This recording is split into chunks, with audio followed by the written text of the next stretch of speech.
I heard the voice 4 seconds before I dropped the entire tray of espresso shots onto the marble floor of the executive penthouse. God, look at his hands. Those fingers. Want them in my hair. Want them everywhere. Focus. Meeting in 10. Must focus. But his scent, honey and rain and something impossibly warm. It's going to drive me insane. The thing was, it wasn't my voice. And I was standing alone in the private kitchen of Morrison Tower's 70th floor, watching dark brown liquid seep into the pristine white grout, my hand shaking so badly I couldn't grip the towel I'd grabbed to clean it up. My name is Oliver Chin. I'm 24 years old, a senior administrative coordinator for not one, but two of Manhattan's most terrifying alpha CEOs, and until approximately 72 hours ago, I thought I was having a nervous breakdown.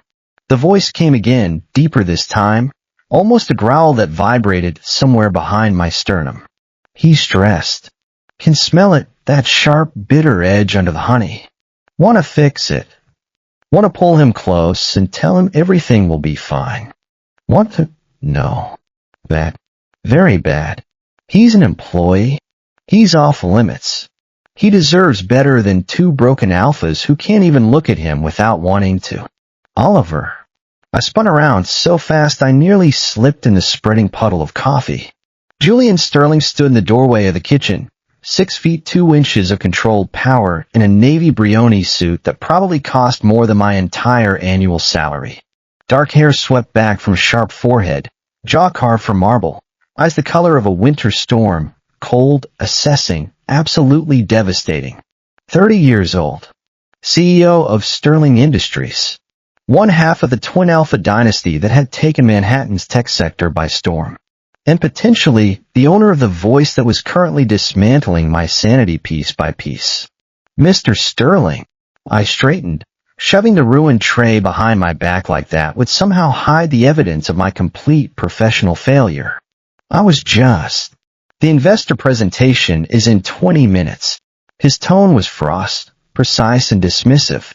Conference room C. Don't be late. He turned and walked away, his footsteps echoing on the polished concrete floor, measured, controlled, not a single wasted movement. No warmth.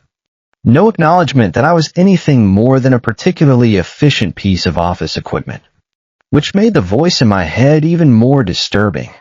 He's so beautiful when he's flustered. That pink flush across his cheekbones. Want to kiss it. Want to taste it. Want to. Julian, get yourself together. He's 24. He's an Omega. He's under your protection. You can't. You absolutely cannot. I froze. Julian. The voice had just used his own name. My stomach dropped through the floor. No, that was impossible. Julian Sterling barely looked at me in the 2 years I'd worked here. He'd never smiled at me. Never complimented my work beyond a curt, acceptable. Never stayed in a room with me longer than absolutely necessary. The man could barely tolerate my presence. But his wolf, if that voice really was his wolf, was having a complete emotional breakdown over my flushed cheeks. I grabbed paper towels and started dabbing uselessly at the coffee stains on the floor, my mind spinning at 1,000,000 miles an hour. The voices had started 3 days ago. Monday morning, 7:12 a.m., right after my 24th birthday. I'd been organizing files in the executive archive room when I'd heard it. Perfect. He's absolutely perfect. That little furrow between his brows when he's concentrating. Want to smooth it away with my fingers. Want to kiss it. Want to. I dropped an entire box of contracts, spinning around so fast I'd nearly given myself whiplash. No one had been there. Just me and the floor-to-ceiling windows overlooking the East River, morning sun glinting off the water. That was when I knew something was deeply, fundamentally wrong with me. Except the voices kept coming back. And they were always about me. I finished cleaning the floor with shaking hands, dumped the sodden paper towels in the trash, and headed for the conference room, my mind a hurricane of confusion and dread. The medical appointment I'd made for tomorrow morning couldn't come fast enough. Brain tumor. Early onset psychosis. Something, anything, that would explain why I was hearing the filthy, desperate thoughts of Manhattan's most powerful alphas inside my own head. Sterling Industries occupied the top 10 floors of a glass skyscraper in Midtown, a monument to the empire built by the Sterling twins. Identical twins. Alpha twins who shared everything. The company, the penthouse suite, the same cold, untouchable demeanor that made junior employees cry in the stairwell. I pushed through the conference room doors, and there he was. The other half of the Sterling empire. Dorian Sterling stood by the windows, hands in his pockets, looking every inch like his brother's mirror image. Same height, same build, same devastating bone structure. The only difference was the small scar above his left eyebrow, a fencing accident from their prep school days that made him identifiable. Usually, Oliver. Dorian's voice was smooth, controlled, the kind of voice that made venture capitalists sign checks without reading the fine print. The presentation files. I crossed the room, pulse hammering, and handed them over. Our fingers brushed. A second voice slammed into my head. There. That touch. Been thinking about it all morning. Wondering if his skin is as soft everywhere else. Wondering what he'd sound like if I... No. Bad. Very bad. He's not ours. Can't have him. Won't ruin this. Won't be like before. I yanked my hand back, files scattering across the polished mahogany table. Both of them. I could hear both of them. Dorian's eyebrow lifted. Are you all right? Fine. My voice came out strangled. Perfectly fine. Julian entered the room, tablet in hand, not even glancing my way. Investors are in the lobby. Let's get this over with. The meeting was torture. I sat in the corner, taking notes I'd never remember, while Sterling Industries' largest venture capital partners discussed market penetration strategies and quarterly projections. But all I could hear were the voices. Julian's wolf, rough and desperate. He's biting his lip. That thing he does when he's nervous. Want to bite it for him. Gently. Then not gently. Dorian's wolf, smoother, but just as unhinged. Stop staring, they'll notice. But look at those eyelashes. So long. Wonder what they'd feel like against my cheek. Against my... Back and forth, a constant stream of filthy, desperate, contradictory thoughts, while both men sat across the table with faces carved from ice, treating me like an especially expensive piece of furniture. By the time the meeting ended, I was barely holding myself together. Oliver. Julian's voice cut through my spiral. My office. 5 minutes. He left without waiting for acknowledgement. Dorian lingered, his storm gray eyes unreadable. You seem distracted today. Want to know what's distracting him. Want to know everything. His thoughts, his dreams, what makes him smile. What makes him just tired. I managed. Long week. It's Wednesday. I know. He walked past me, and his scent, sandalwood and alpha musk and something darker, something like cedar after rain, wrapped around me like a physical thing. My knees nearly buckled. We need you sharp. The door closed behind him.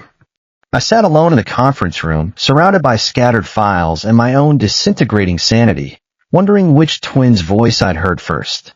Wondering if it even mattered, because both of them wanted me, and neither of them could know I could hear every desperate, unfiltered thought. I made it to my desk in the outer executive suite, collapsed into my chair, and dropped my head into my hands. Okay. Think, Oliver. Think rationally. Option 1. I was having a complete psychological breakdown and needed immediate psychiatric intervention. Option 2. Some cosmic force had decided to torture me by letting me hear the inner thoughts of the two alphas I'd been professionally suppressing feelings for since my first day at Sterling Industries. Both options were terrible. But option 2 meant that Julian and Dorian Sterling, the coldest, most untouchable men in Manhattan's tech scene, were secretly obsessed with me. They're wolves, anyway. The men themselves clearly wanted nothing to do with me beyond my administrative skills. Which brought me to option 3. Ignore it, bury it, pretend I couldn't hear anything, and survive until I figured out how to make it stop. My phone buzzed. Text from Dorian. Forgot to mention. Late investor dinner tonight. 8 p.m. Where's something nice? Before I could respond, another text came through from Julian. You're accompanying us. Non-negotiable. I stared at both messages, dread pooling in my stomach. 3 hours. I had 3 hours to figure out how to sit through dinner with both Sterling twins while their wolves mentally undressed me in excruciating detail. This was going to be a disaster. Can't wait to see him in formal clothes. Julian's wolf purred in my head, even though Julian himself was probably in a board meeting 40 floors away. Wonder if he'll wear that blue shirt. The one that makes his eyes impossible to look away from. Hopefully, Dorian's wolf added. He looked devastating in it at the Seattle conference. Couldn't think straight for the entire 3 days. I dropped my phone on the desk and seriously considered faking a medical emergency. Instead, I pulled up my email and typed a perfectly professional response to both of them. Understood. I'll be ready at 8. My finger hovered over the send button. I could call my best friend, Mira, tell her everything. Except Mira would either laugh herself sick or drive me straight to the emergency room, and either option felt particularly helpful right now. The contracts from the investor meeting sat in front of me, mocking my existence. I opened the first one, determined to focus on something that wasn't the rapidly deteriorating state of my mental health. Section 4, subsection B, acquisition terms, and he's frowning. That little crease between his eyebrows. Want to smooth it away with my thumb. My pen stopped moving. He hasn't eaten lunch. Always forgets when he's working. Should bring him something. Maybe that salad place he likes on Broadway. No, bad idea. He'll think we're being weird. Have to maintain distance. Professional distance. Even though every instinct is screaming to take care of him. Oh my God, I muttered under my breath. Can you two please have an existential crisis quietly? The voices stopped. Complete silence. I blinked, looking around my desk like the source of the thoughts might suddenly materialize. Nothing. Just the usual office sounds, keyboards clicking, someone's phone ringing down the hall, the HVAC system humming. Had they heard me? No. Impossible. I was hearing them, not the other way around. That would be completely. Did he just say something? My blood went cold. Sounded like his voice. But he's all the way at his desk. I'm in my office. Must be imagining things. Okay. They definitely couldn't hear me. Julian's wolf just thought he'd imagined it, which meant I could still think freely without them knowing I was eavesdropping on their entire psychological breakdown. Small mercies. I forced my attention back to the contracts, read 3 sentences, retained none of them. A shadow fell across my desk. You haven't moved in 10 minutes. I looked up. Dorian stood there, holding 2 cups of coffee and wearing an expression that was probably meant to be casual, but looked more like calculated concern. Just thinking, I said, which was dangerously close to the truth. He set 1 cup in front of me. Black, 1 sugar. The way you like it. I stared at the coffee, then at him. How do you know how I take my coffee? Something flickered across his face. I pay attention. Could write a dissertation on every little detail about him. The way he taps his pen when he's thinking. How he always reads contracts from bottom to top. The fact that he takes his coffee differently depending on stress levels. Black and 1 sugar on normal days. Extra shot and 2 sugars when he's overwhelmed. He'd been watching me. Actually watching me. For how long? Thank you. I managed, wrapping my hands around the cup, even though I didn't trust myself to drink it without spilling. Dorian didn't leave. He leaned against my desk, arms crossed, studying me with that intense focus that probably made investors sign whatever he put in front of them. You're really off today, he said quietly. And before you say you're fine, I've known you for 2 years. You're not fine. Maybe I'm just tired of being told I'm off. The words came out sharper than intended. His eyebrows rose. There it is. There what? That fire. A real smile ghosted across his face. You've been too careful around us lately. Too professional. I was starting to think we'd completely beaten the personality out of you. Love it when he bites back. Want to see more of it. Want him to feel safe enough to be completely himself around us. Your brother would probably prefer I stay beaten down, I said before I could stop myself. Dorian's expression shifted, something darker moving behind his eyes. Julian is complicated. Julian is an asshole. The words hung in the air between us. I waited for Dorian to defend his twin, to tell me I was out of line, to remind me that I was just an assistant, and they were the CEOs and I should remember my place. Instead, he laughed. Actually laughed, head tilted back, the sound genuine and surprised. God, I want to kiss him right here. Right now. Consequences be damned.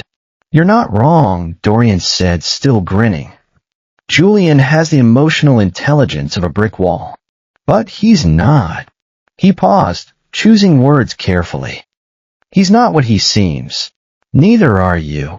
The words slipped out without permission. Dorian went very still. What do you mean?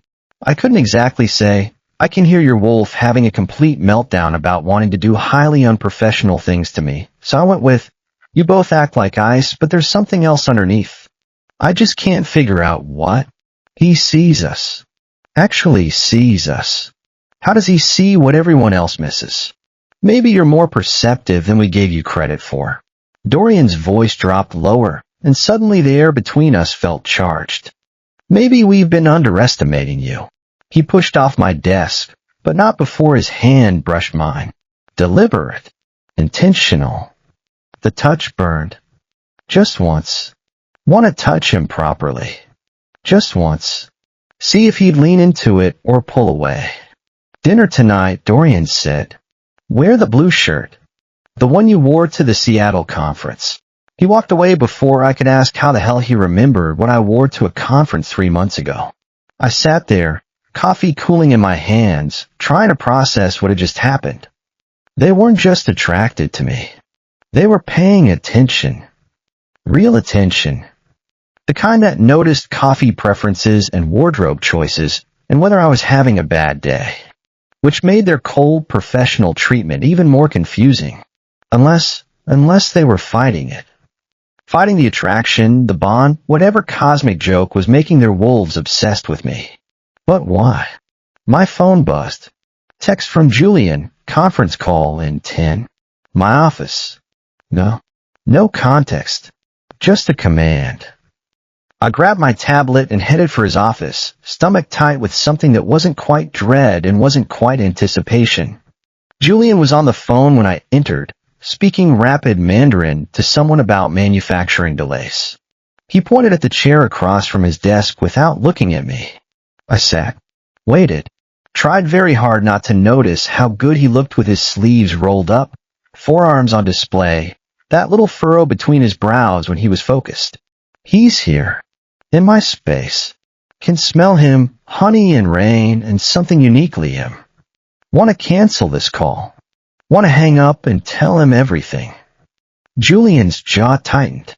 His free hand curled into a fist on the desk. No, that. He deserves someone better. Someone who isn't broken and cold and fundamentally incapable of giving him what he needs. My chest constricted. Julian thought he wasn't good enough for me. Both of them did. That was the problem. They thought they weren't good enough, these two brilliant, devastating alphas who could have anyone they wanted, thought they weren't worthy of me. The realization sat heavy in my chest, equal parts heartbreaking and infuriating. Julian ended the call, switched to English without missing a beat. The Singapore deal. They're requesting additional terms. I opened my tablet, pulling up the relevant files, trying to focus on work instead of the war happening inside his head. He's so close. Just across the desk. Could reach out and touch him. Could tell him the truth. Could. Oliver. I looked up. Julian's expression was carved ice, but his eyes burned. Are you listening? Additional terms, I repeated. What specifically? Intellectual property clauses. They want broader access to our development pipeline. He slid a document across the desk. Your thoughts? I blinked. He was asking my opinion. Julian Sterling never asked for opinions. He gave orders and expected compliance. That's a terrible idea, I said flatly. Give them that access and they'll reverse engineer everything we're building. We'd be handing them our competitive advantage. Smart. So damn smart. Knew he'd see the problem immediately. This is why we need him. Why I need. Julian's mouth almost curved. Almost. Elaborate. So I did. Walked him through the risks, the legal implications, 3 alternative proposals that would satisfy their concerns without gutting our intellectual property. He listened without interrupting, which was unusual. His eyes never left my face. Brilliant. Beautiful. How do we get so lucky?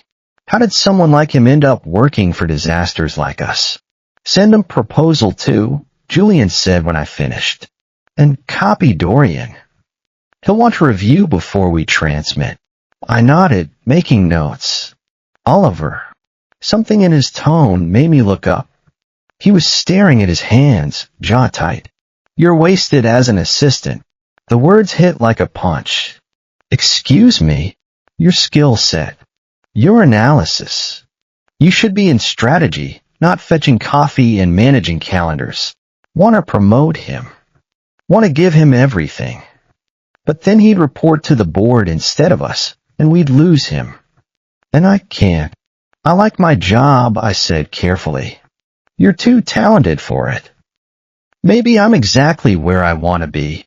His eyes snapped to mine, something dangerous flickering in their depths. Why? Because I'm in love with you and your brother. Because even though you treat me like furniture, I'd rather suffer near you than succeed anywhere else. Because I'm apparently a masochist with terrible taste in alphas. The benefits are good, I said instead. Julian's jaw worked like he was physically restraining words. His hand moved across the desk, fingers spreading flat against the dark wood, stopping inches from mine. Touch him. Just once. Would he pull away? Would he feel what I feel? The office door opened. We both jerked back like we'd been caught doing something illegal. Dorian stood in the doorway, tablet in hand, eyebrow raised. Am I interrupting? No, Julian said, voice flat. Yes. Very much yes. Go away. Need 5 more minutes. Just 5. Conference call recap, I said quickly, standing. I should get back to those contracts, actually. Dorian moved into the room, and suddenly the space felt too small. We need to discuss tonight's dinner. The investors are bringing their legal team. Oliver, you'll need to sit in, take notes. Julian's expression darkened. That's not necessary. It's absolutely necessary. Dorian's tone was pleasant, but something territorial edged underneath it. Oliver knows our position better than anyone. He should be there. Want him there. Need him there. Can't stand the thought of going through that dinner without being able to see him. Fine. Julian stood abruptly. But he sits between us. Not next to Davies. The man's an asshole, and he keeps looking at Oliver like he's dessert. Over my dead body. I looked between them, watching this silent twin argument play out in increasingly tense glances. I can handle Davies, I said. Both of them looked at me. No, they said in unison. The synchronization would have been funny if it wasn't so intense. I'm a grown adult, I continued. I've dealt with handsy investors before. I don't need protection. Julian moved around the desk, and suddenly he was close. Too close. His scent, sandalwood and alpha musk and something darker like smoke and whiskey, wrapped around me like a physical thing. Davies is different. His voice was low, almost a growl. He's been flagged by 3 companies for inappropriate conduct with Omega staff. He touches Oliver, I'll break his fingers. Every single one. Then why are we meeting with him? I challenged. Because he controls 40% of the Singapore market, Dorian said quietly, now standing on my other side. And we need this deal. I was trapped between them, both radiating tension, both standing close enough that I could feel their heat. The air turned electric. This is torture. He's right here, right between us. Can smell his confusion, his arousal. Does he feel this too? Must not touch. Must not grab him and tell him everything. Professional. Stay professional. Even though every instinct is screaming. Gentlemen, my voice came out steadier than I felt. Personal space is a thing. Neither of them moved. Oliver. Julian's voice was rough, barely controlled. If Davies makes you uncomfortable tonight, you tell us. Immediately. We'll handle it, Dorian added. We'll destroy him professionally and completely. No one makes our Omega uncomfortable. Our Omega. The possessiveness in that thought should have terrified me. Instead, it sent heat pooling low in my stomach. Fine, I managed. I'll sit between you. I'll tell you if there's a problem. Can I please go back to work now before I lose my mind? Too honest. Way too honest. Dorian's eyes sharpened. Lose your mind how? Figure of speech. I stepped sideways, breaking free from their gravitational pull. I'll have the contract revisions done by 6. That gives me an hour to change before dinner. I made it to the door before Julian spoke again. Oliver. I paused, not turning around. Wear the blue shirt. My hand tightened on the doorframe. Dorian already mentioned it. Good. Julian's voice was quiet. You look good in blue. Understatement. He looks devastating in blue. Like every filthy fantasy come to life. I fled. Made it back to my desk, collapsed into my chair, and pressed my palms against my eyes. This dinner was going to kill me. Between the voices in my head, the tension radiating off both twins, and having to sit wedged between them for hours while they mentally undressed me, I was going to spontaneously combust. My phone buzzed. Text from an unknown number. Looking forward to tonight. Hope you're as charming in person as your file suggests. Michael. Ice flooded my veins. How did he have my personal number? Another text. That blue shirt in your employee photo is quite flattering. Wear it. My stomach turned. I looked up toward the executive offices, where both Sterling twins were probably still in Julian's office. Maybe sitting between them tonight wasn't the worst idea after all. I screenshotted the messages and walked straight back to Julian's office. Didn't knock. Just opened the door. Both twins looked up from whatever intense discussion they were having, surprise flickering across identical faces. Davies has my personal cell number, I said, holding up my phone. And he's being creepy about it. The temperature in the room dropped 10 degrees. Julian was around the desk in 2 strides. Show me. I handed him the phone, watched his expression turn to stone as he read. Dorian moved to look over his brother's shoulder, something deadly crossing his face. Going to kill him. Actually going to kill him. How did he get Oliver's number? Dorian's voice was dangerously quiet. Who gave it to him? When did these come in? Julian asked. 30 seconds ago. Dorian pulled out his own phone, already dialing. I'm calling security. We need to know how he accessed employee files. He's scared. Can smell it, fear and anger. Someone made our Omega feel unsafe. Unacceptable. Completely unacceptable. It gets better, I said, unable to keep the edge from my voice. He specifically mentioned the blue shirt from my employee photo, which means he's been looking at my file closely. Julian's jaw clenched so hard I heard his teeth grind. He thrust my phone back at me and pulled out his own. Dinner's canceled. What? No. I grabbed his wrist without thinking. We need this deal. The contact froze us both. His skin burned under my palm. I could feel his pulse hammering, betraying the Ice King facade. He's touching us. Voluntarily. First time he's ever initiated contact. Don't move. Don't breathe. Don't scare him away. Oliver. Julian's voice was strained. Davies is dangerous. Then be there. I didn't let go. Both of you. Keep him in line. We can't let one creep ruin months of negotiations. Dorian ended his call, attention fixed on where my hand wrapped around his brother's wrist. Something complicated moved across his face. Jealous. I'm jealous of my own twin. What is wrong with me? He's right, Dorian said quietly. We can't cancel. It'll look weak, and Davies will know he got to us. Julian looked at his brother. Some silent twin communication passed between them. Fine. Julian ground out. But the second he steps out of line, the deal is dead. I don't care about the Singapore market. Care more about Oliver. Always care more about Oliver. Money is replaceable. He's not.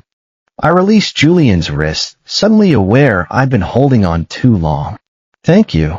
Don't thank us for basic decency, Dorian said. He moved closer, and now I was bracketed between them again. Oliver, I need to ask you something. His tone made my stomach tighten.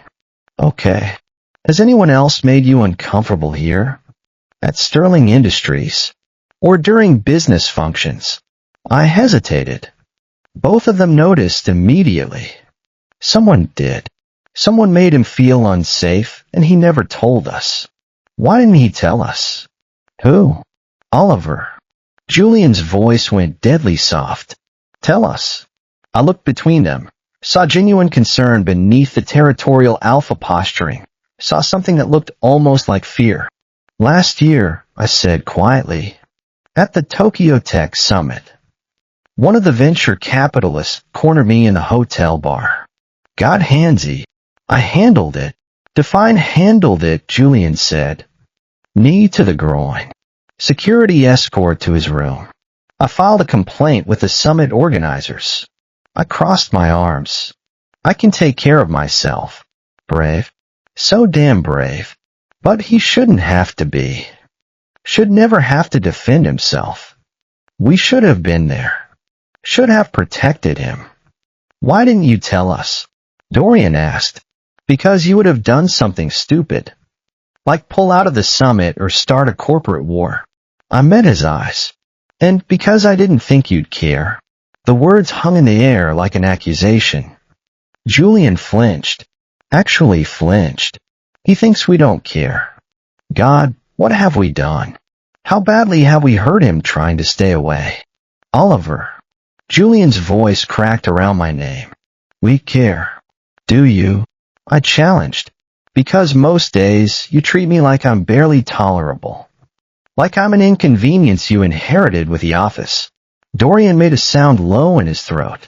That's not, we never meant. Then what did you mean? My frustration boiled over. Because I'm getting really tired of the mixed signals. The coffee that knows exactly how I like it. The comments about what I'm wearing. The hovering. And then the cold dismissals and the criticism and a complete emotional shutdown. Tell him. Just tell him everything. The truth. Why we've been so awful. It's complicated, Julian said. Everything's complicated with you too. I grabbed my phone from his hand.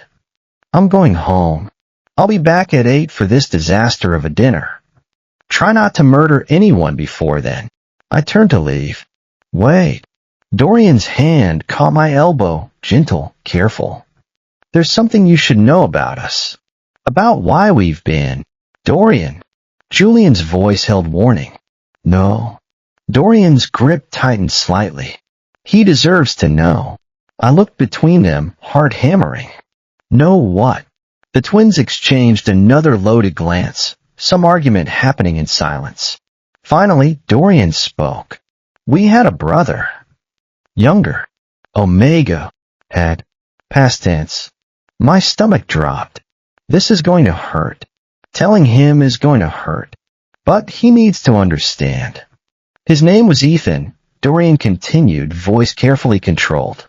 He died 4 years ago. During a business trip to Hong Kong. There was an incident with a client. An alpha who didn't understand the meaning of no. The room went very still. We weren't there, Julian said, each word precise and painful. We were in meetings. Thought he was safe at the hotel. By the time we found out something was wrong, he didn't finish. Didn't need to. Our fault. Should have been there. Should have protected him. Failed him. Can't fail again. Won't fail Oliver. That's why you're so protective, I said softly. That's why we're disasters. Dorian's hand was still on my elbow, thumb tracing small circles on my skin. We swore we'd never let anyone else get hurt on our watch, especially not another Omega in our employ. So we kept distance. Stayed cold. Thought if we didn't get attached, if we kept everything professional, you'd be safer. But we were already attached, Julian added quietly. Already, and staying away just hurt everyone. The confession settled between us like broken glass. I'm not Ethan, I said quietly. We know. Julian's eyes burned into mine. But we can't lose someone else. Can't survive it. So you pushed me away. So we tried to push you away. Dorian corrected. Didn't work. You're stubborn. Despite everything, I almost smiled. Runs in the family. Love him. God, we love him so much it's terrifying. My phone buzzed. Another text from Davies. See you tonight, beautiful. The word made my skin crawl. Julian saw my expression, plucked the phone from my hand, and typed something back. What did you say? That any further communication should go through official channels, and that harassment of Sterling Industries employees will result in immediate termination of all business relationships. He handed the phone back, plus a few legal threats. And if he so much as looks at Oliver wrong tonight, I'm breaking his nose, Dorian added. Our lawyer is going to love you, I muttered. Our lawyer is used to us. Dorian still hadn't let go of my elbow. Oliver. About tonight. Stay close to us. Please. The please surprised me. I will, I promised. Good. Dorian's thumb brushed the inside of my elbow, just once, before he released me. Now go home. Change. We'll pick you up at 7:30. I can meet you at the restaurant. No? Julian moved closer, and suddenly I was trapped between them again. This time it felt less like an accident. We pick you up. Together. Need to know where he lives. Need to see his space. Make sure it's safe. That's excessive, I said. It's non-negotiable. Julian's voice left no room for argument. Text Dorian your address. I looked between them, these two devastating alphas who just confessed they were emotionally destroyed disasters trying to protect me by pushing me away. I felt something crack open in my chest. Fine, I said. But if you're late, I'm taking an Uber. He's letting us in. Actually letting us pick him up. This is progress. Real progress. We're never late, Dorian said, the corner of his mouth lifting. You were late to the board meeting last month. That was different. How? That was Julian's fault. Julian shot his brother, a look that would have incinerated a lesser man. Traffic was a nightmare. You left 15 minutes later than I told you to, because someone couldn't find their cufflinks. I watched them bicker. These two men who ran a billion-dollar company, arguing like teenagers. Something warm unfurled in my chest. I'm leaving before you two kill each other, I announced. 7:30. Don't be late. I made it 3 steps before Julian called out. Oliver. I turned. His expression was serious, vulnerable in a way I'd never seen. Thank you for telling us about Tokyo. And for trusting us tonight. Please keep trusting us, Dorian added softly. Please give us a chance to do better. To be better. Don't make me regret it, I said softly. We won't. Dorian's voice held a promise. Not again. I left before the emotion in the room could drown me. The elevator ride down felt surreal. 70 floors of wondering what the hell just happened.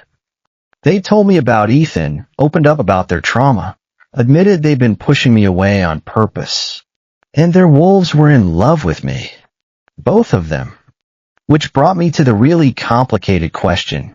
What do the actual men feel? The wolves were clear, obsessed, possessive, completely unhinged about me. But Julian and Dorian themselves? They cared. Protected. Maybe even wanted me. But love? My phone buzzed as I hit the lobby. Text from Dorian, address. I typed out my apartment building in Chelsea, hit send, and immediately got a response. Dorian, that's a 20-minute walk from the office. Me, I know. I walk sometimes. Dorian, alone? Me, yes. With my imaginary security detail. Dorian, smarts? Me, you have no idea.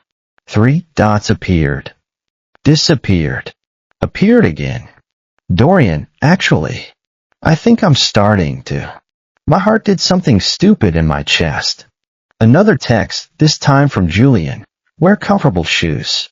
The restaurant has terrible flooring. I stared at the message. Julian Sterling, Ice King CEO, was worried about my feet, but noted. Any other fashion advice? Julian, the blue shirt. And don't let Dorian talk you into a tie. He has terrible taste. I was grinning like an idiot in the middle of the lobby. Me, I'll take that under advisement. The walk home passed in a blur. I kept replaying the conversation, the way Julian had flinched when I said I didn't think they cared, the careful way Dorian had told me about Ethan, the promise in both their voices. We won't make you regret it. Not again. My apartment was small, a studio in an old building with decent light and rent that ate half my paycheck.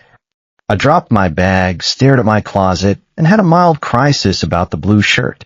They'd both mentioned it multiple times, which meant they'd both been thinking about it, which meant I was absolutely wearing it.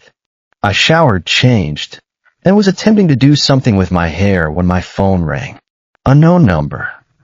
Every instinct screamed not to answer. I answered anyway. Oliver Chin.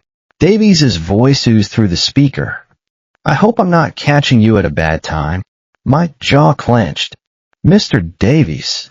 I thought we established that all communication should go through official channels.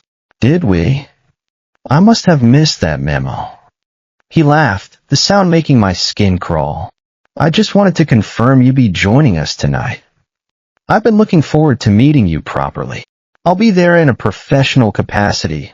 I kept my voice cold. Taking notes for Sterling Industries. Of course. Professional. The way he said it made the words sound obscene. That blue shirt in your photo really is something. I do hope you're wearing it tonight. My stomach turned. Mr. Davies, this conversation is inappropriate. Is it? I'm simply complimenting your fashion sense. His tone shifted harder. Unless you're one of those sensitive omegas who can't handle a little attention. That would be disappointing. Goodbye, Mr. Davies. I hung up before he could respond, hand shaking with rage. My phone immediately buzzed. Text from Julian. Did Davies just call you? Me? How did you? Julian, we're having your number monitored after those texts. What did he say? I stared at the message. They were monitoring my phone. Should have felt invasive. Instead, I felt safer. More creepy comments. I handled it. Julian, we're picking you up early. 15 minutes. Me, that's not 7:30. Julian, plans changed. Be ready. The call ended before I could argue. 5 minutes later, my buzzer rang. I grabbed my jacket, checked that I looked presentable, and headed down. A black town car idled at the curb. Dorian leaned against it, looking unfairly good in a dark suit, hair slightly mussed like he'd been running his hands through it. He straightened when he saw me, and something heated flashed in his eyes. Gorgeous.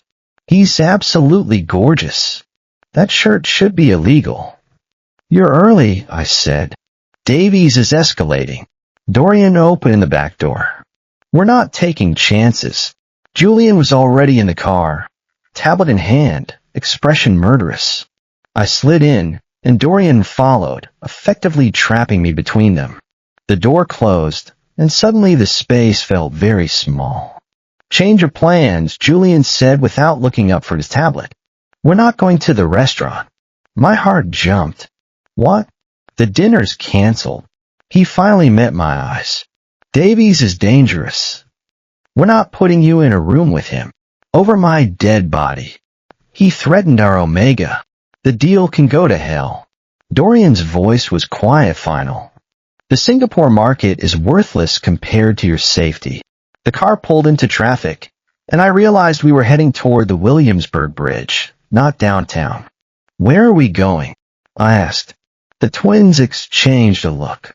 "Our place," Julian said. "We need to talk. Actually talk. No office, no interruptions. Just us." My pulse hammered against my throat. "Your place." "Yes." Julian set his tablet down, finally giving me his full attention. "Unless you're uncomfortable with that, I'm trapped in a car between two alphas who just canceled a major business deal and kidnapped me." I kept my voice light despite my racing heart. "Uncomfortable is relative." Dorian's mouth twitched. "We didn't kidnap you. We rescued you from a predatory asshole." Semantics. He's deflecting. Scared but trying not to show it. Brave. So damn brave. Want to tell him he's safe with us. Always safe. Oliver.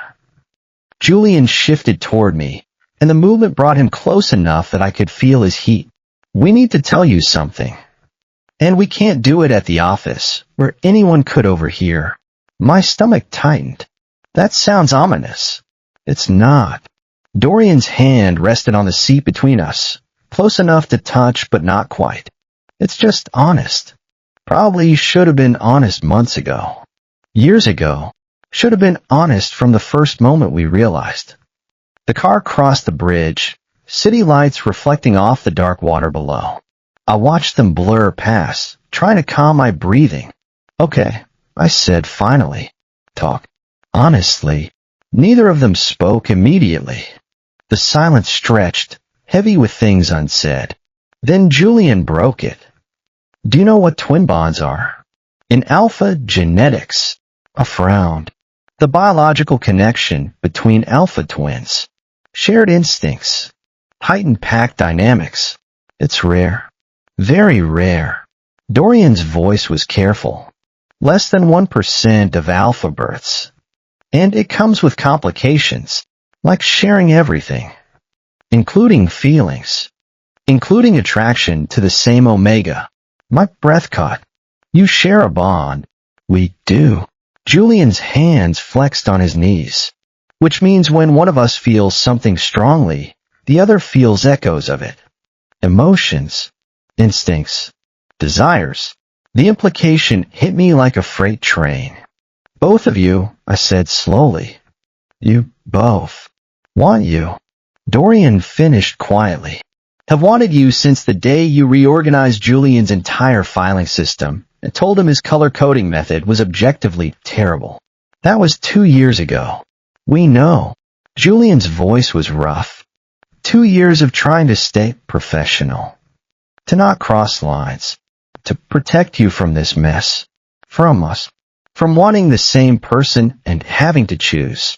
I turned to look at Julian, then Dorian. "So you just decided to torture all three of us instead?" "We decided to keep you safe," Julian corrected. "From office politics. From people like Davies who'd use our interest against you. From having to navigate a relationship with two alphas who come as a package deal. That's not your choice to make." My voice came out sharper than intended. "You don't get to decide what I can handle." He's angry. Rightfully angry. We heard him trying to protect him. "You're right," Dorian said. "We were wrong. We thought distance would make it easier. Instead, it just made everything worse." The car pulled off the highway into Brooklyn Heights, winding up into the hills. Expensive townhouses perched on quiet streets overlooking the East River. "Our wolves knew," Julian continued. "They knew you were ours the second you turned 24 and your scent matured. But we couldn't wouldn't act on it without being sure you felt the same way, without knowing if you could handle what we are, what we need, what we want, which is everything, all of him. And what are you? I challenged. Broken. The word came from Dorian, raw and honest.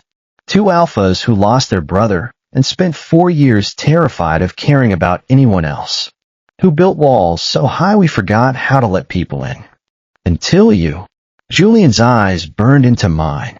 You got under every defense. Made us feel things we swore we'd never feel again. And it terrified us. The car stopped. I looked out to see a beautiful brownstone, for stories of classic Brooklyn architecture, warm light spilling from tall windows. This is home, Dorian said quietly. Our den. No one else comes here. Just us. And now him. Finally him. The driver opened the door. I stepped out into cool evening air, the scent of autumn leaves and river water mixing with something subtler. Sandalwood, alpha musk home. The house was gorgeous inside.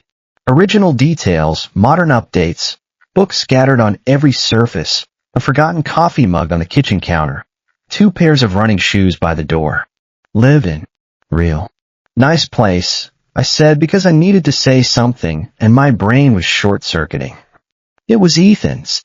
Julian's voice came from behind me. He found it. Renovated it. We couldn't sell it. The grief in his voice made my chest ache. Dorian moved to the kitchen, pulling out wine glasses. Drink. God, yes.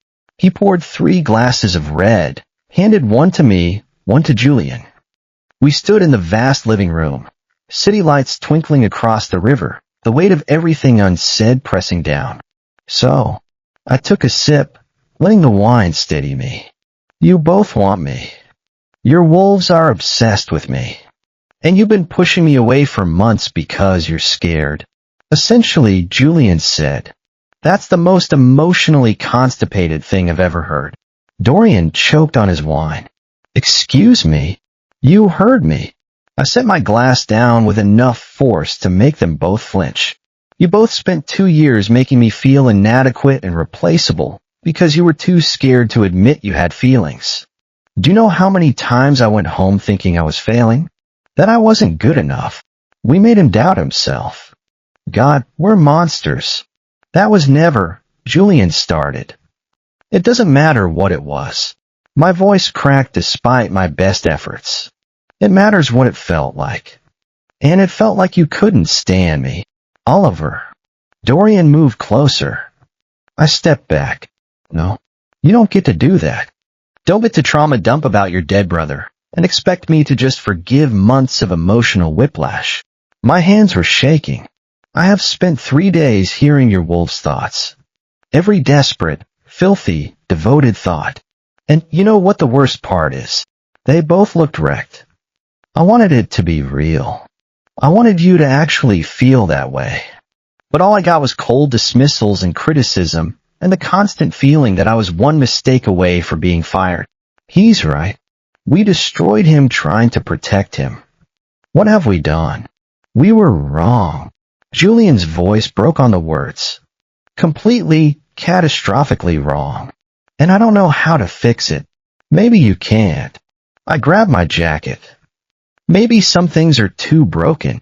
I headed for the door. Wait. Dorian caught my wrist. Please. Just wait. Why? I turned, and I knew my eyes were wet. Give me one good reason why I should stay.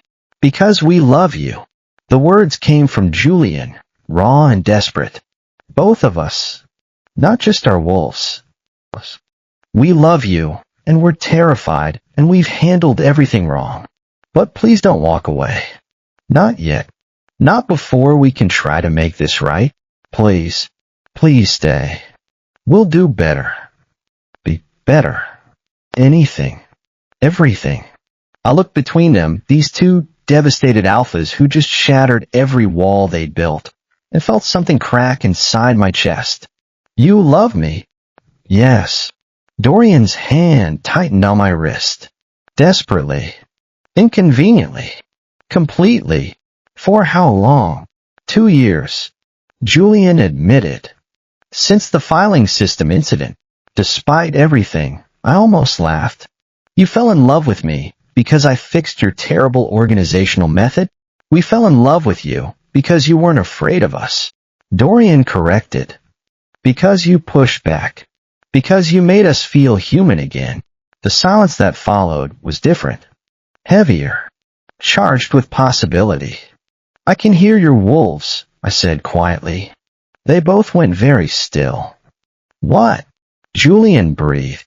Since I turned 24. I've been hearing both of them. Every thought. Every filthy, desperate, devoted thought. I met his eyes. I know exactly how they feel.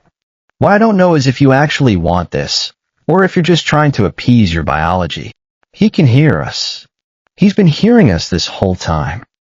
God, that's... Oliver. Dorian's voice was strangled. You've heard everything. Everything. Then you know. Julian moved closer. That what we feel is real. Not biology. Not instinct. Choice. We choose you, Oliver. Both of us. If you'll have us. My heart hammered against my ribs. This is insane. Completely, Dorian agreed. You're both disasters. Exceptional disasters, Julian corrected. The ghost of a smile on his face. And you really think this could work? Both of you and me. We know it can. Dorian's thumb brushed the inside of my wrist. If you want it to. I looked between them, these two impossible alphas who just offered me everything, and made a choice. I want to try. The words hung in the air between us, fragile and terrifying. Julian's eyes darkened. Say that again. I want to try. My voice was steadier this time, but I have conditions. Conditions. He has conditions. That's fair. That's more than fair. We'll agree to anything. Name them, Dorian said immediately. I pulled my wrist free from his grip, needing space to think clearly. First, no more cold treatment at the office. I can't handle the whiplash. Either we're doing this or we're not. We're doing this, Julian said firmly. No more Ice King routine. I promise. Finally get to show him how we really feel. No more hiding. Second, you tell me which one of you I heard first. The voice that started all of this. The twins exchanged a look. Does it matter? Dorian asked carefully. Yes. Because I need to know if you're doing this because you both genuinely want me, or if one of you is just following the other's lead through your bond. Julian moved closer, and I let him. It was me. My wolf recognized you first. But Dorian felt it within hours. The bond doesn't work like that, Oliver. It doesn't force feelings. It amplifies what's already there. We both chose you independently. The bond just made us aware we'd chosen the same person. How does that even work? I asked. Sharing someone? We don't know yet. Dorian admitted. There's no manual for this. Twin alphas courting the same omega is rare enough that most of the research is just speculation. Courting. The old-fashioned word made something flutter in my chest. Is that what we're calling this? Would you prefer something else? Julian's mouth almost curved. I'd prefer honesty. And maybe some actual romance instead of stalking my coffee preferences and monitoring my phone. He's not wrong. We have been slightly creepy. Maybe more than slightly. In our defense, Dorian said, we were trying very hard not to be overwhelming alpha stereotypes who immediately try to claim you. How's that working out? Terribly. Julian's hand lifted, hesitated, then carefully tucked a strand of hair behind my ear. The touch was gentle, reverent. Can I kiss you? My breath caught. Which one of you is asking? Both of us. Dorian moved to my other side. But Julian first, if that's okay. He's been mentally composing sonnets about your mouth for a year. They're not sonnets, Julian muttered, ears going red. They're observations. 14-line observations in iambic pentameter. Shut up, Dorian. I laughed, despite the tension crackling through the room. You write poetry about me? His wolf does. Extensive poetry. It's actually quite good. My wolf does, Julian corrected, glaring at his brother. I have more self-control. Do you, though? I challenged, feeling braver. Because your wolf seems to think you're about 3 seconds from losing it. His jaw clenched. My wolf is not wrong. Kiss him. Please kiss him. We've been waiting so long. Need to know if he tastes as good as he smells. Then kiss me already, I said. Before I change my mind about this whole insane situation, Julian's hand cupped my jaw, thumb tracing my cheekbone. His eyes searched mine, looking for permission, for certainty. I leaned in first. The kiss was soft, tentative, like he was afraid I'd break. His lips were warm, careful, tasting like wine and something darker. My hands found his shirt, gripping the expensive fabric, and I felt him shudder. Perfect. He's perfect. Everything we imagined and more. When we broke apart, I was breathing hard. Julian's forehead rested against mine, his control visibly fracturing. My turn, Dorian said quietly. I turned, and he was right there, close enough that I could see flecks of silver in his gray eyes. Hi. Hi. His smile was soft, genuine. Still sure about this? Ask me again in 5 minutes. He kissed me differently than Julian. Deeper, more confident. His hand slid to my hair, tilting my head back. I made a sound against his mouth, and he swallowed it, kissing me harder. Addictive. He's addictive. Could do this forever and never get enough. When Dorian finally pulled back, I was dizzy, flushed. My carefully constructed walls completely demolished. Okay. I managed. This is happening. This is definitely happening. Julian's hand found my waist, pulling me back against his chest. I was trapped between them, both radiating heat, both looking at me like I was something precious. Ours. Finally ours. Never letting go. Third condition, I said, trying to find my brain through the haze of want. We take this slow. I need time to figure out how this works. How slow?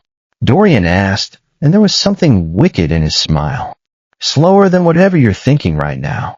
Julian's laugh rumbled through his chest into my back. He knows us too well already. I've been hearing your wolf's unfiltered thoughts for 3 days. I know exactly how not slow you want to go. He's not wrong. Want to take him upstairs right now.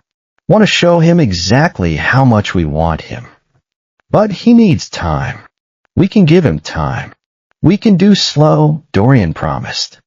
Even if it kills us. It might, Julian muttered against my hair.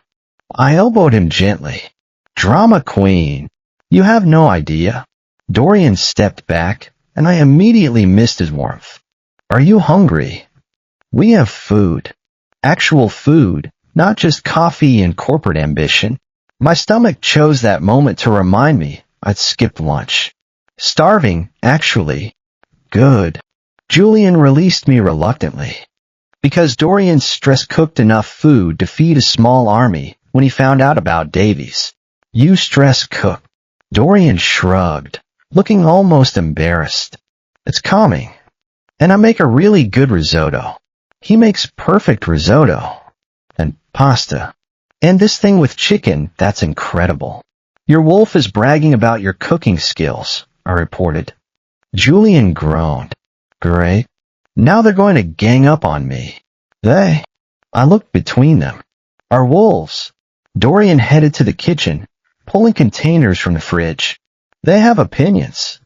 Many, many opinions. We have excellent opinions. Like how Oliver should definitely stay here tonight. And tomorrow night. And possibly forever. They think I should move in immediately, I said, following Dorian. That's definitely too fast. Julian agreed. He leaned against the counter, watching me with those intense eyes. But for the record, the offer's open whenever you're ready. I've known you for 2 years and actually dated you for approximately 20 minutes. 23 minutes, Dorian corrected, checking his watch. But who's counting? You, apparently. He grinned, and it transformed his face. I'm keeping track of every minute. Starting from the moment you said you'd try. Something warm bloomed in my chest. That's actually kind of sweet. Don't tell anyone. We have reputations as cold, heartless CEOs to maintain. Not with him. Never with him. He gets to see all of us. I watched Dorian move around the kitchen with practiced ease, Julian gravitating closer until his arm brushed mine. I thought about how drastically my life had changed in 3 days. 72 hours ago, I thought I was losing my mind. Now I was standing in a Brooklyn brownstone with 2 alpha twins who just confessed they loved me, trying to figure out if I was brave enough to love them back. Oliver, Julian said quietly. What are you thinking? I looked up at him, at the vulnerability in his eyes, the fear that I'd still walk away. I'm thinking, I said honestly, that this is the scariest thing I've ever done. Is that bad? I don't know yet. I turned to face him fully. Ask me again after the risotto. His laugh was surprised, genuine, the sound warming something deep in my chest. Fair enough. He caught my hand, threading our fingers together. But for what it's worth, this is the scariest thing we've ever done too. And the best. Even if he breaks our hearts, having this moment with him is worth it. Your wolf is being dramatic, I said. My wolf is being honest. Julian lifted our joined hands, pressed a kiss to my knuckles. We're all terrified. But we're here anyway. Dorian appeared with 3 plates of the most incredible-looking risotto I'd ever seen. Food first, existential terror second. That's my motto. That's a terrible motto, I said, accepting a plate. And yet here we are. Here we were indeed. In a house that used to belong to a brother they'd lost, with 2 alphas who'd spent 2 years pushing me away because they were too broken to pull me close, making a choice that could either heal all 3 of us or shatter us completely. I took a bite of risotto. It was perfect. Just like this moment. Just like them. This is really good, I said around another bite. Dorian's smile went soft. Wait until you try the dessert. There's dessert. Chocolate lava cake. Made from scratch. He settled onto the stool next to me, our knees brushing. Told you. Istrescook. Julian took the seat on my other side, effectively bracketing me between them again. This time it didn't feel like a trap. It felt like safety. This is right. The 3 of us here. Finally right. We ate in comfortable silence, the tension from earlier dissolving into something warmer. Through the windows, the city sparkled across the river, but I was more focused on the 2 men beside me. The way Julian's shoulders had finally relaxed, the quiet contentment radiating from Dorian. Can I ask you something? I set my fork down, turning to look at Julian. Anything. Why Sterling Industries? You could have done anything with your resources. Why build a tech company? His expression shifted, something vulnerable flickering across his face. After Ethan died, we needed something. Purpose. He'd always talked about using technology to make things better, safer. So we built a company that prioritizes employee well-being, safety protocols, mental health resources, the grief support program, I said quietly, remembering. Sterling Industries had the best employee assistance program in the industry. Ethan's legacy, Dorian added. We couldn't save him. But maybe we could help save someone else. Is that why you hired so many Omegas? I asked. The company has twice the industry average. Yes. Julian's hand found mine on the counter. We wanted to create a space where Omegas felt protected, valued, where they could succeed without fear. You built a monument to your brother.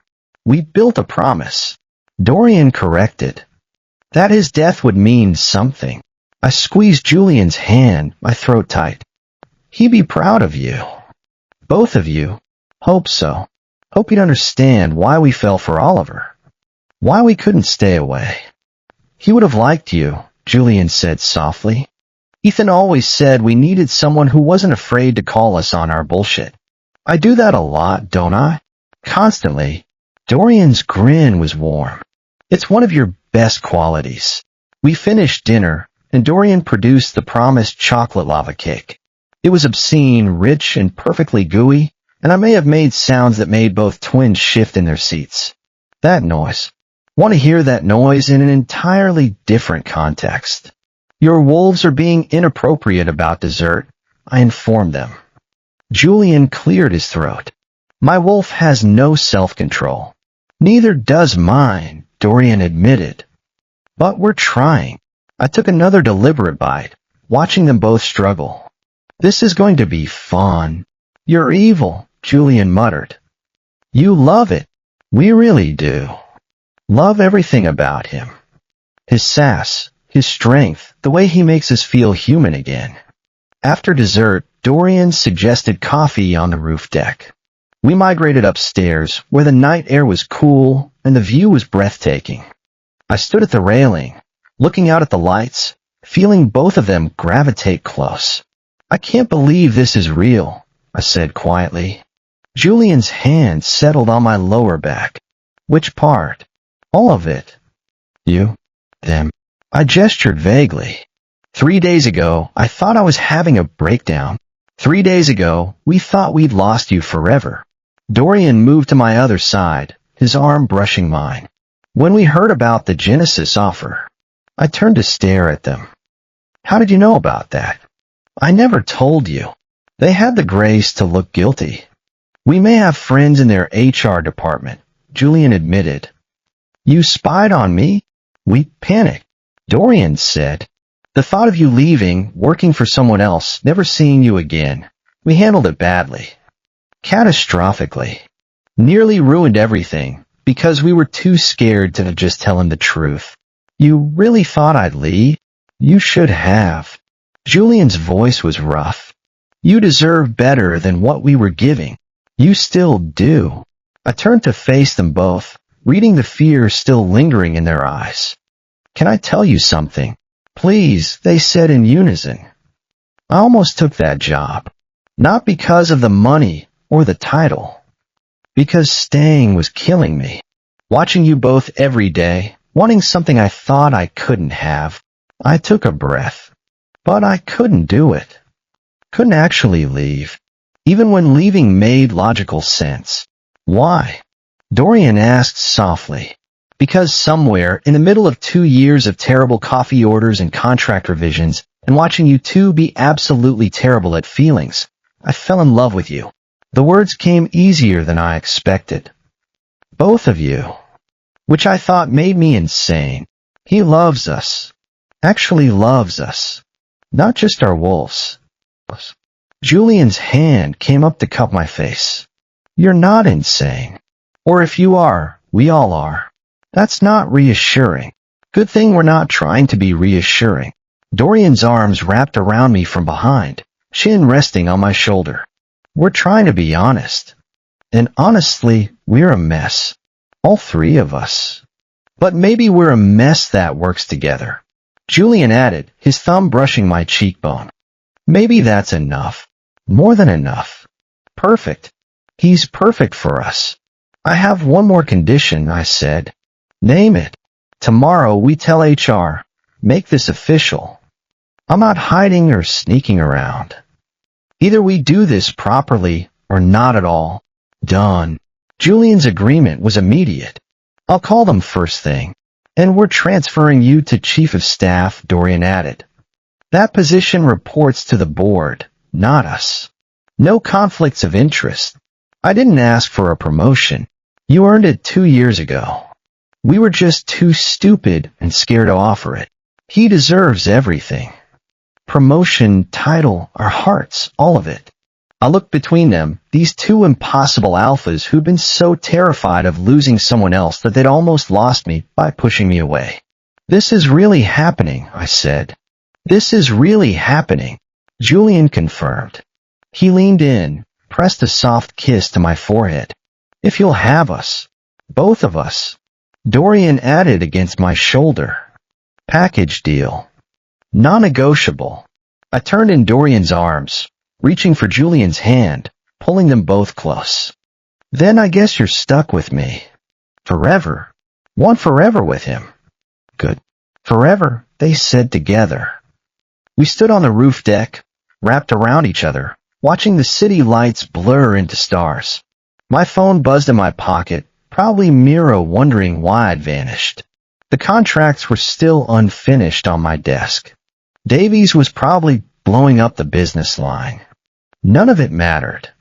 So I said eventually, "What happens now?"